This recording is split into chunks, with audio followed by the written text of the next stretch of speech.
দর্শক স্বাগত জানাচ্ছি আমাদের নিয়মিত আয়োজন এই ভ্যালি বিচ সংলাপে। আপনাদের সাথে রয়েছে আমি বাবু কামরুজ্জামান। এই অনুষ্ঠানে আমরা কথা বলি দেশ বিদেশের ব্যবসা বাণিজ্য সহ সাম্প্রতিক বাণিজ্যিক আলোচিত খাত নিয়ে।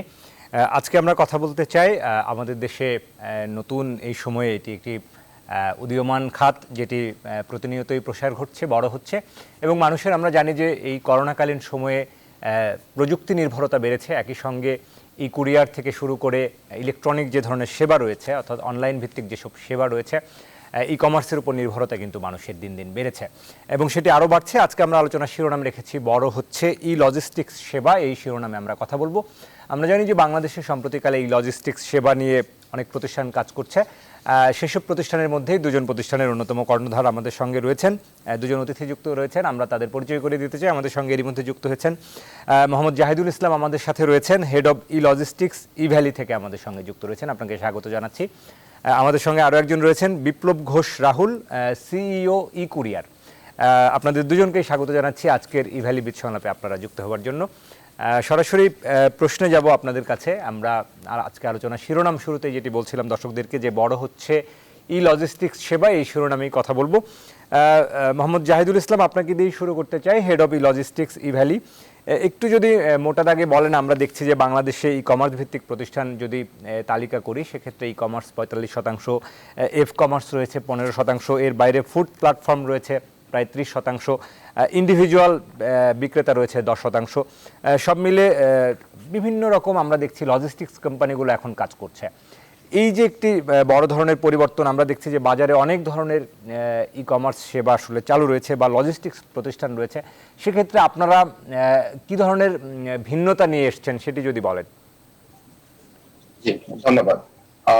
এই মুহূর্তে ই কমার্সের পাশাপাশি লজিস্টিক্স এর একটা বড় ধরনের একটা পরিবর্তন এসেছে বাংলাদেশে। সো অনলাইন কুরিয়ার বলতে আগে যেহেতু আমরা ট্রেডিশনাল কিছু কুরিয়ারের সাথে আমরা পরিচিত, পাশাপাশি অনলাইন কুরিয়ার কেন? অনলাইন কুরিয়ারের রিজন হচ্ছে যে ফাস্টেস্ট সাপ্লাই চেইনটা মেনটেন করে।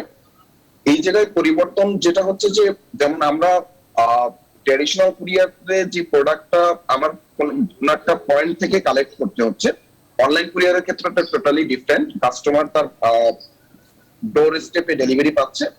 আর সেকেন্ড হচ্ছে সে কাস্টমার তার প্রোডাক্টটা লাইভ ট্র্যাক করতে পারতেছে।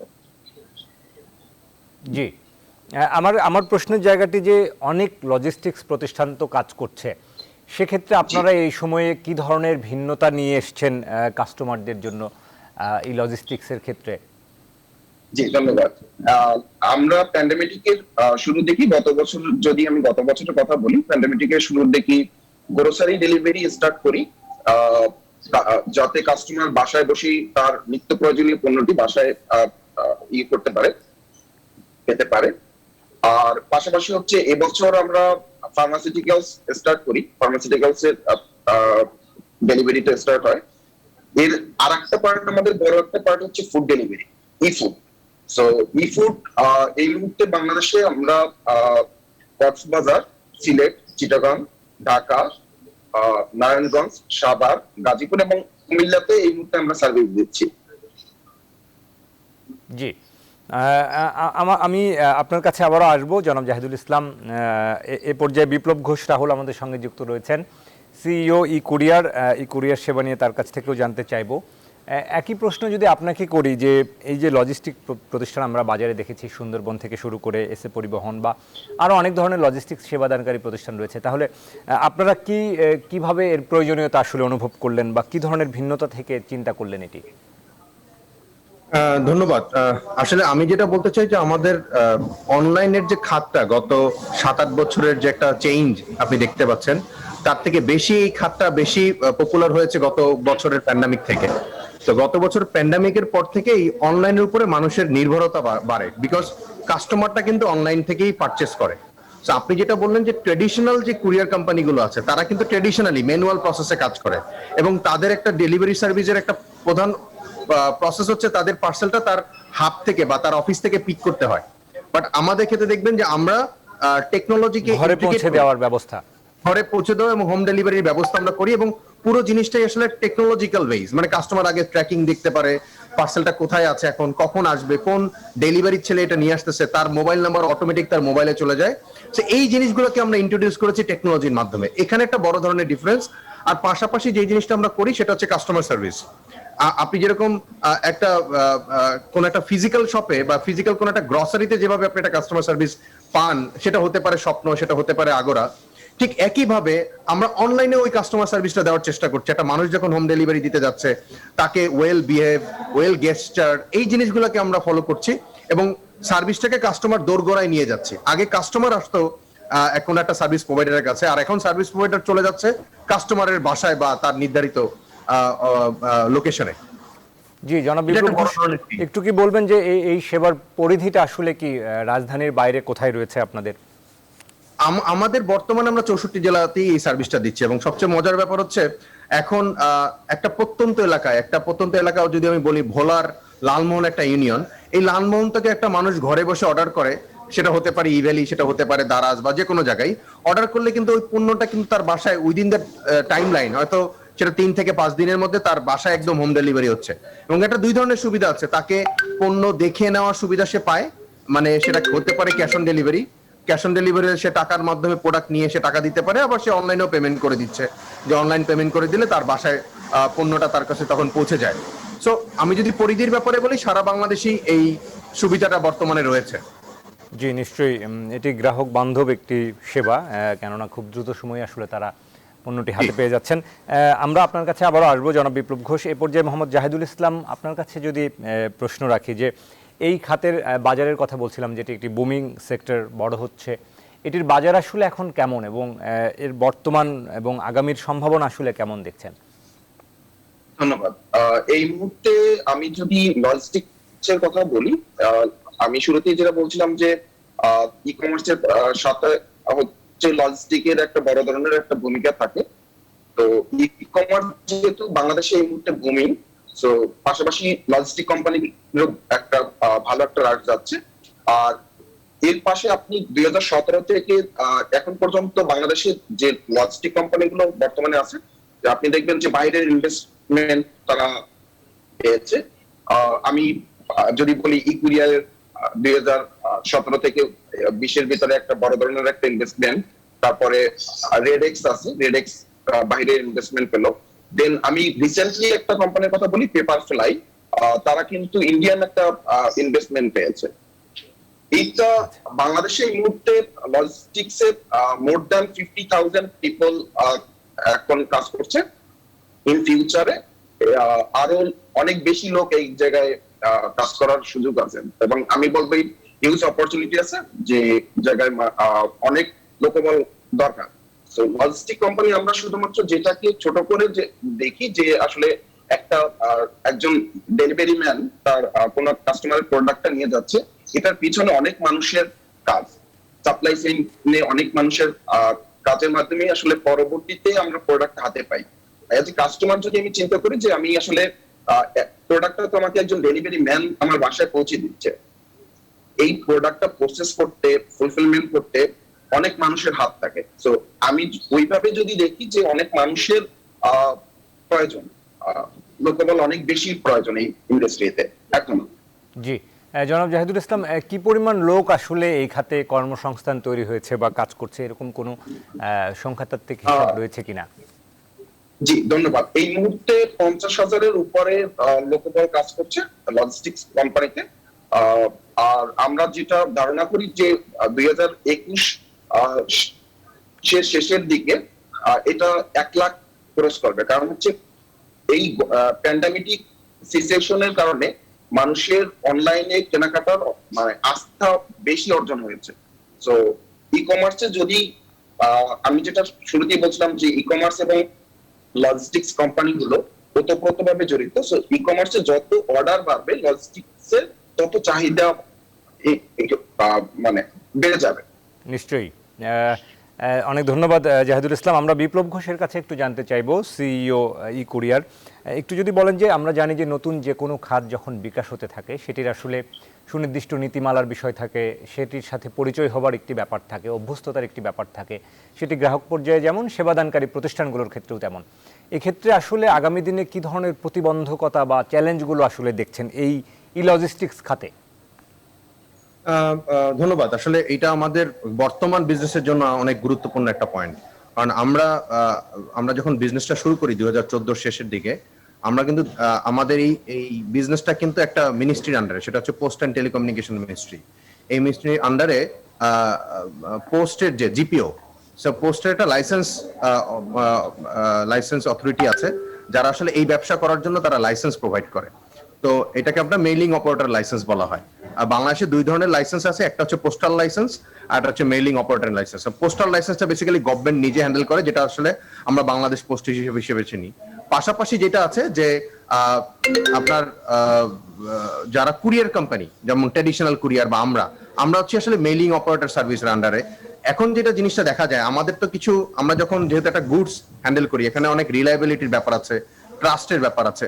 এই জায়গাটাতে কাজ করতে গেলে কিন্তু গ্রাহক পর্যায়ে তাকে ওই কোম্পানিটাকে আসলে ভ্যালিড কিনা, তার অথরাইজেশন আছে কিনা, তার গভর্নমেন্টের অ্যাপ্রুভাল আছে কিনা, এই জিনিসগুলো আসলে দেখে কিন্তু মানে গ্রাহককে চুজ করা উচিত কুরিয়ার কোম্পানিগুলো। এই ক্ষেত্রে আমাদের বর্তমানে যে ইন্ডাস্ট্রিটা রান করছে, দেখা যায় 98% লজিস্টিক কোম্পানি তারা আসলে কুরিয়ারের লাইসেন্সের আওতায় না।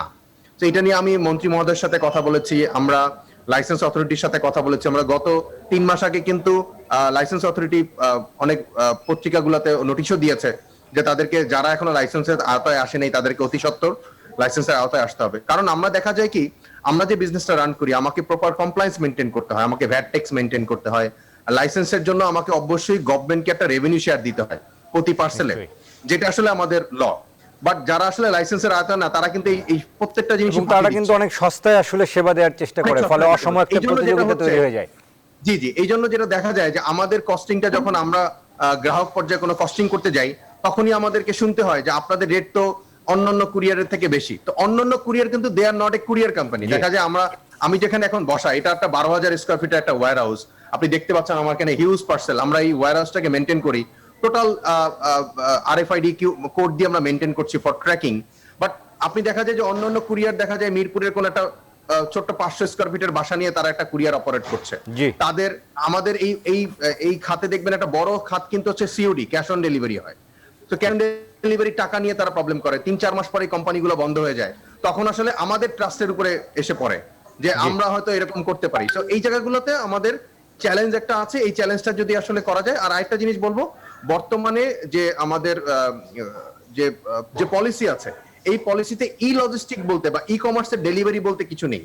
দো আমরা ডিফারেন্ট মডেলে কাজ করি, সো এই খাতে ই লজিস্টিকের একটা খাত বা ই কমার্সের ডেলিভারি হিসাবে একটা খাতকে যদি উল্লেখযোগ্য করা যায়, তাহলে আমাদের আইডেন্টিফিকেশন করতে সুবিধা হবে। নিশ্চয়ই, অনেক সুনির্দিষ্ট কিছু বিষয় বলেছেন জনাব বিপ্লব ঘোষ। আমরা আপনাদের কাছ থেকে আরো আলোচনা শুনবো। এই পর্যায়ে আমাদের একটা বিরতি নেবার সময় হয়েছে। দর্শক, এই ভ্যালি বিচ সংলাপে আমরা এই পর্যায়ে একটা বিরতি নিচ্ছি, ফিরছি একটু পর। আশা করি আমাদের আলোচনার সাথে থাকবেন।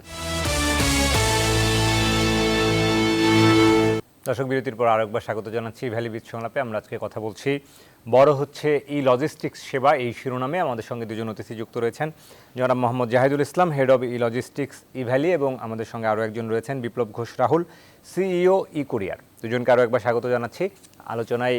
এ পর্যায়ে জাহিদুল ইসলাম, আপনাকে দিয়ে যদি শুরু করি, আপনার কাছে যেটি জানতে চাইবো যে স্টার্ট আপ হিসেবে আমরা দেখছি যে ই লজিস্টিক্স প্রতিষ্ঠানের একটি সম্ভাবনা আসলে তৈরি হচ্ছে এই সময়ে। এই স্টার্ট আপগুলোর আসলে বিভিন্ন সময় আমরা জেনে থাকি যে অনেক সময় বিদেশি ফান্ডিংয়ের বিষয়গুলো থাকে। এই ধরনের কোনো ফান্ডিং আসলে স্টার্ট আপ প্রতিষ্ঠানগুলোতে রয়েছে কিনা বা পাচ্ছে কিনা? শুনতে পাচ্ছেন নিশ্চয়ই?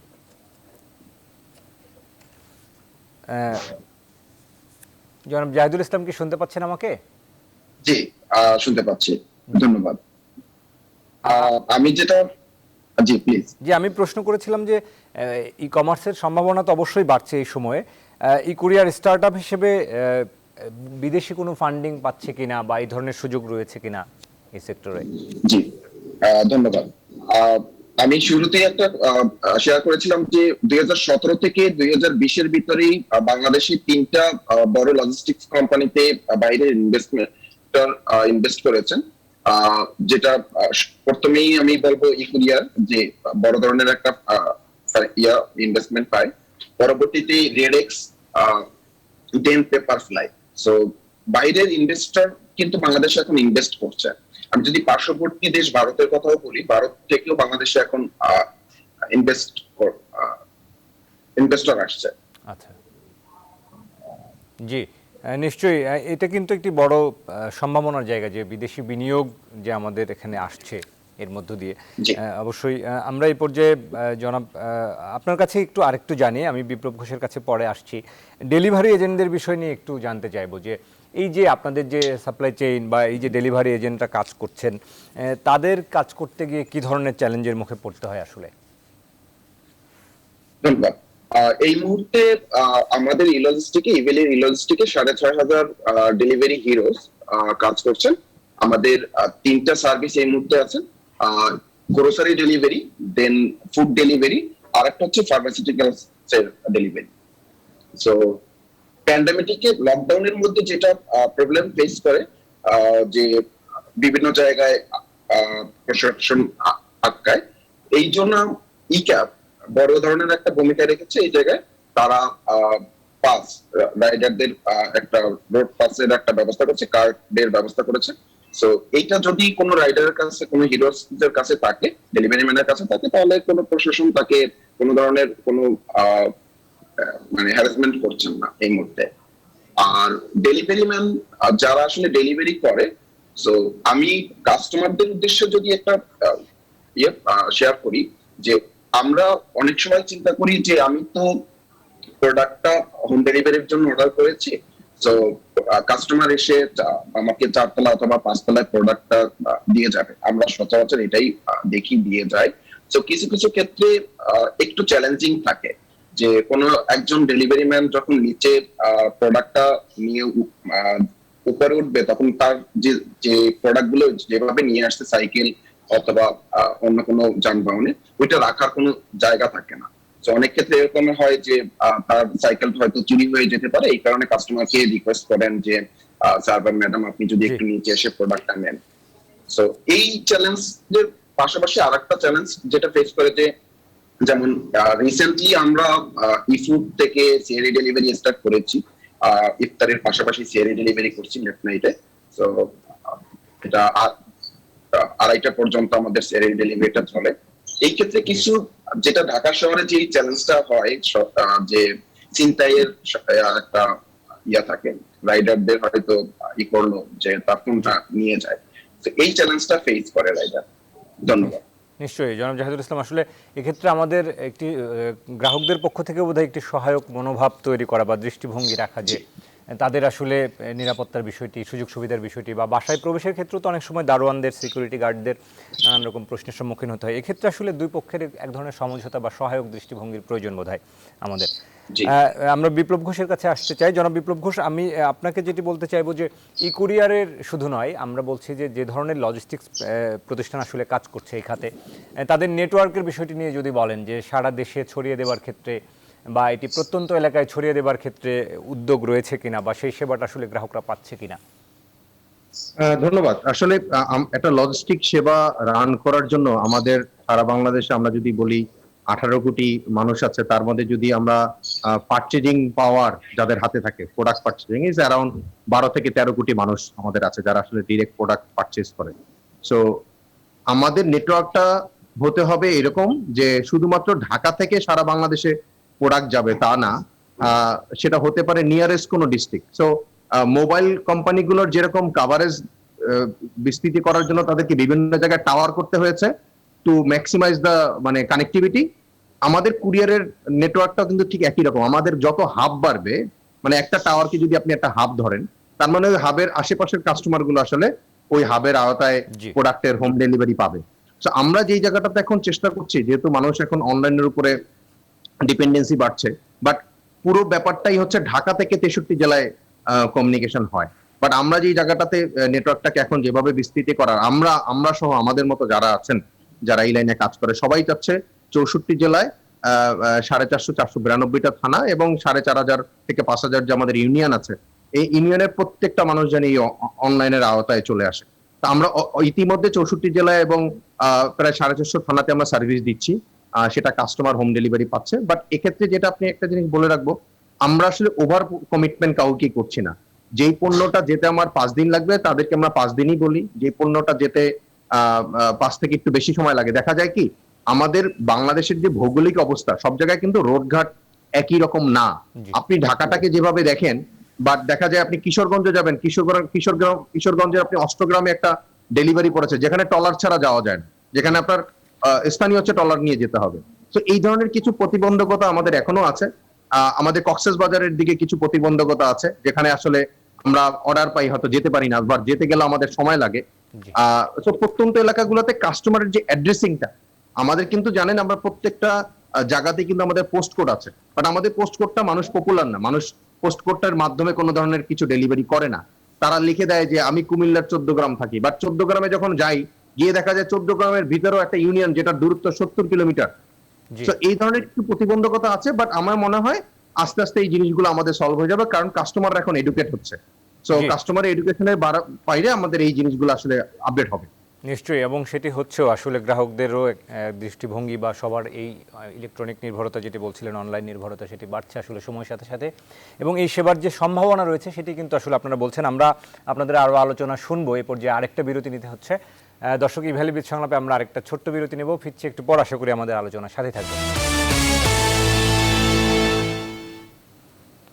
দর্শক, আপনারা দেখছেন ই ভ্যালি বিচ সংলাপ। আমরা এই পর্যায়ে আলোচনায় যাবার আগে হেফাজতে ইসলামের যুগ্ম মহাসচিব মামুনুল গ্রেপ্তার হয়েছেন। আমাদের সহকর্মী মৌ খন্দকার তেজগাঁতে অবস্থান করছেন, তার কাছ থেকে সেখানকার সবশেষ খবর জানবো। মৌ নিশ্চয়ই শুনতে পাচ্ছেন আমাকে, সেখানকার সবশেষ কি তথ্য আসলে আপনার কাছে রয়েছে আমাদেরকে যদি জানান।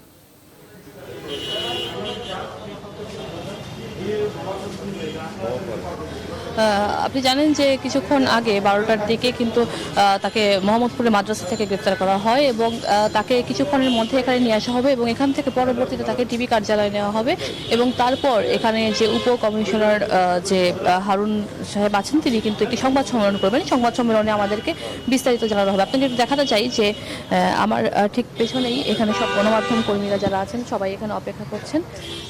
মোহাম্মদপুর মাদ্রাসা থেকে মূলত তাকে গ্রেফতার করা হয়। তার সম্পর্কে কিন্তু অনেকগুলো মামলা হয়েছে। আপনি জানেন যে হেফাজতে ইসলামের কেন্দ্রীয় যুগ্ম মহাসচিব এবং ঢাকা মহানগরের সাধারণ সম্পাদক মাওলানা মামুনুল হককে গ্রেফতার করেছে তেজগাঁ বিভাগ এবং রাজধানীর মোহাম্মদপুরের জামিয়া রহমানিয়া মাদ্রাসা থেকে 12টার দিকে তাকে গ্রেফতার করা হয়েছে।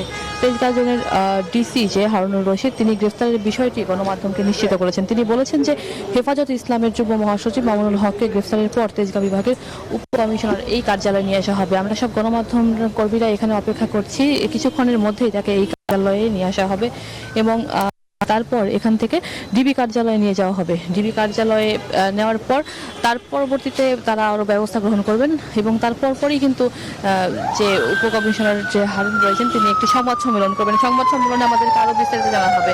আপনি যে সংশ্লিষ্ট সূত্রে জানা গেছে যে 3 এপ্রিল আপনি জানেন যে সোনারগাঁয়ের রয়্যাল রিসোর্টে ধরা পড়ার পর থেকে মোহাম্মদপুরের রহমানিয়া মাদ্রাসায় অবস্থান করছিলেন মামুনুল হক এবং ঘটনার পর থেকে পুলিশ তাকে নজরদারির মধ্যে রেখেছিল এবং আমরা বেশ কিছুদিন আগেও শুনেছি যে তাকে খুব শীঘ্রই তাকে গ্রেফতার করা হবে, এমনটি তথ্য রয়েছিল ডিবির কাছে এবং তারা নজরদারিতে রয়েছে। এই ঘটনার পর হেফাজতের বেশ কয়েকজনকেও গ্রেফতার করা হয়েছে আর মামুনুল হকের বিরুদ্ধে বেশ কয়েকটি মামলাও হয়েছে। তবে মামুনুল হককে কোনো মামলায় গ্রেফতার দেখানো হয়েছে নিশ্চিত করা হয়নি, সেই বিষয়টি আমাদেরকে কিছুক্ষণের মধ্যেই জানানো হবে। কোন মামলায় আসলে তাকে গ্রেফতার দেখানো হয়েছে সেই বিষয়টি এখনও আমরা নিশ্চিত নয়।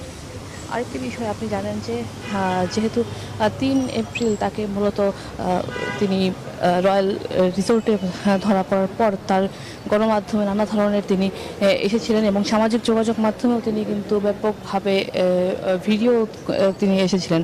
সংশ্লিষ্ট সূত্রে জানা গেছে তিনি ধরা পড়ার পর থেকেই তিনি এই মাদ্রাসাতেই অবস্থান করছিলেন বহুদিন ধরে এবং তারপর থেকেই কিন্তু আইন শৃঙ্খলা বাহিনীর কঠোর নজরদারির মধ্যে তিনি ছিলেন এবং তার যে পাশাপাশি যে তার আরও তার যে সহকর্মীরা ছিলেন এবং তার আহ্বায়ক ছিলেন এবং সভাপতিরা যারা ছিলেন তারা প্রত্যেকেই কিন্তু ডিবির কাছে অ্যারেস্ট হয়েছে। ডিবিকে এখন পর্যন্ত 7 জন শীর্ষ নেতাকে গ্রেফতার করা হয়েছে এমনটি তথ্য আছে এবং তারা কিন্তু এই মুহূর্তে রিমান্ডেও রয়েছে অনেকে। কারণ কিছুক্ষণ আগে ডিবির যুগ্ম কমিশনার মাহবুব আলমের সঙ্গে আমরা কথা বলেছি, তিনি কিন্তু এই বিষয়টি নিশ্চিত করেছেন এবং তিনি গতকালকেও বলেছিলেন যে খুব শীঘ্রই তাদেরকে গ্রেফতার করা হবে, কারণ তিনি নজরদারিতে ছিলেন বেশ কয়েকদিন ধরেই। ওই রয়্যাল রিসোর্টের ঘটনার পর থেকে তার বিরুদ্ধে অনেকগুলো মামলা হয় এবং মামলার ছিলেন। আরেকটি বিষয় আপনাকে জানিয়ে রাখতে হবে, যেহেতু এই তেজগাঁ জোনের ডিসি হারুনুর রশিদ গ্রেফতারের বিষয়টি আমাদেরকে নিশ্চিত করেছেন এবং তিনি এই কার্যালয়ে তিনি এসেছেন। কিছুক্ষণের মধ্যেই তিনি একটি সংবাদ সম্মেলন করবেন। সংবাদ সম্মেলনে বিস্তারিত আমাদেরকে জানানো হবে কোন মামলায় তাকে গ্রেফতার দেখানো হয়েছে, আর কিছুক্ষণের মধ্যেই মামুনুল হককে এখানে নিয়ে আসা হবে। আমরা সব গণমাধ্যম কর্মীরা এখানে অপেক্ষা করছি যে মামুনুল হককে কিছুক্ষণের মধ্যেই এখানে নিয়ে আসা হবে এবং তারপর ডিবি কার্যালয়ে নিয়ে যাওয়া হবে এবং তাকে কিন্তু জিজ্ঞাসাবাদেরও অনেক কিছু রয়েছে। যেহেতু আপনি জানেন যে শীর্ষ নেতা 7 জনকে গ্রেফতার করা হয়েছে, এরই মধ্যে সর্বমোট গতকালকে একজনকে গ্রেফতার করা হয়েছে 7 জন, আর আজকে মামুনুল হককে গ্রেফতার করা হলো জামিয়া মাদ্রাসা থেকে।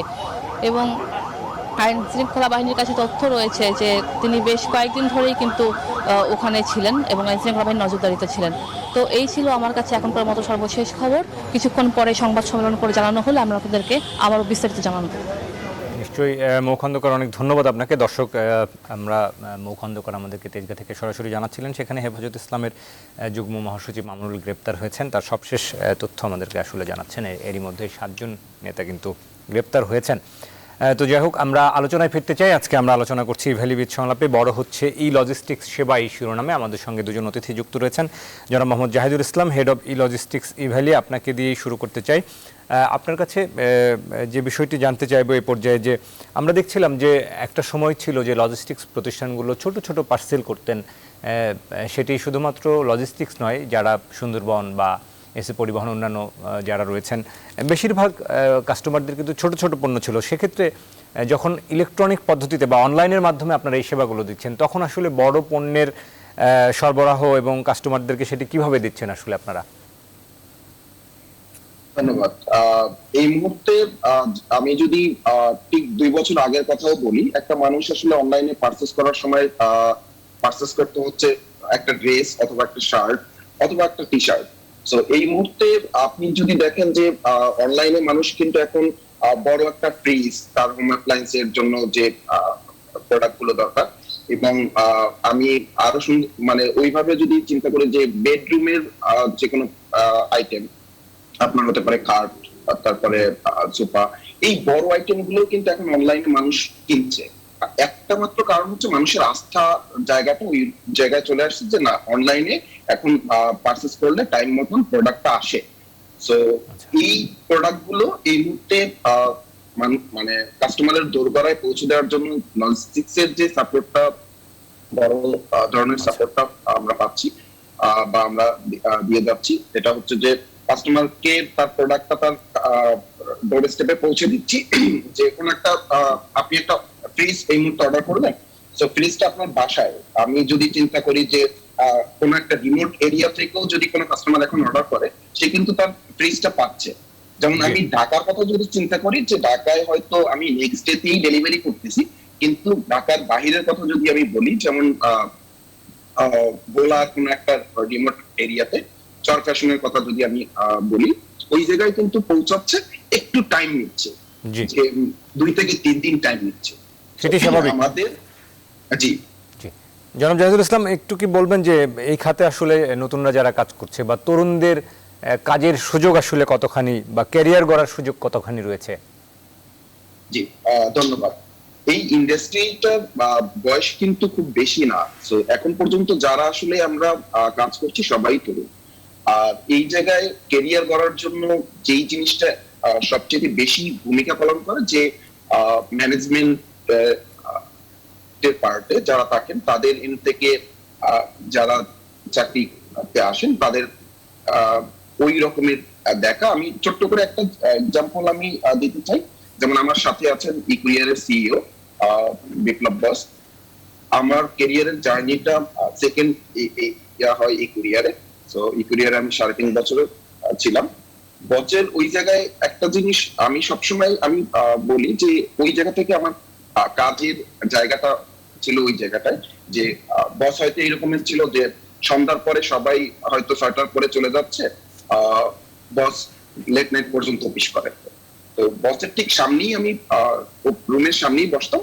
ওই অবস্থায় আমি বের হইতাম না, বের না হয়ে বসের রুমে যাওয়া বসা, এবং বস কিভাবে কাস্টমারকে হ্যান্ডেল করে, কিভাবে একজন কোন ক্লায়েন্ট ফোন দিছে, ফোন দেওয়ার সাথে সাথে বস তার ফোন নাম্বার দিয়ে সার্চ দিয়ে তার ডিটেলস বের করে তাকে কিভাবে সলিউশনটা দেয়, এটা শেখা।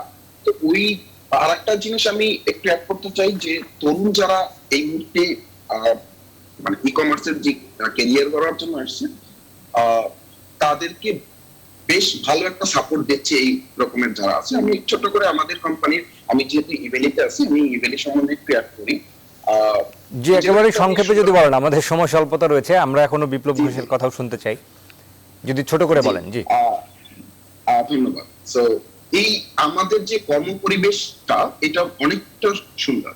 তো কর্ম পরিবেশের উপরে তরুণদের আস্থার জায়গা অর্জন করা, তারা আসলে কমফোর্ট পাওয়া। আর আমি যদি বলি যে তরুণদের স্পেস কেমন, তো এই এখন পর্যন্ত ই কমার্স যদি আমরা দেখি যে সামনের দিকে যারা মুখ করে নিয়ে যাচ্ছে, 95% হচ্ছে তরুণ। ই কমার্স ইন্ডাস্ট্রিটার বয়স তেমন বেশি না, লজিস্টিক্স এর বয়স তেমন বেশি না, দ্যাটস ওয়াই তরুণরাই এটাকে সামনের দিকে এগিয়ে নিয়ে যাচ্ছে। এবং ফিউচারের কথা যদি বলি, যে এইটা মানে ক্যারিয়ারের জন্য বেশ ভালো একটা ফিউচার বানা দেয় এই জায়গায়। ধন্যবাদ। সম্ভাবনাময় একটি ফিউচার রয়েছে। অনেক ধন্যবাদ জাহিদুল ইসলাম আপনাকে। আমরা বিপ্লব ঘোষ রাহুল আপনাকে দিয়ে শেষ করব। একেবারে শেষ প্রশ্ন, ছোট করে যদি বলেন যে আসলে এই সেবা দিতে গিয়ে গ্রাহকদের কি ধরনের অভিযোগগুলো আসছে, বা গ্রাহকদের অসন্তুষ্টির জায়গাগুলো তৈরি হচ্ছে কিনা, সেটি আপনারা সমাধান করছেন কিনা? জি, ধন্যবাদ। গ্রাহকদের অসন্তুষ্টি তো ম্যাক্সিমাম ক্ষেত্রে অনেক সময় আসে।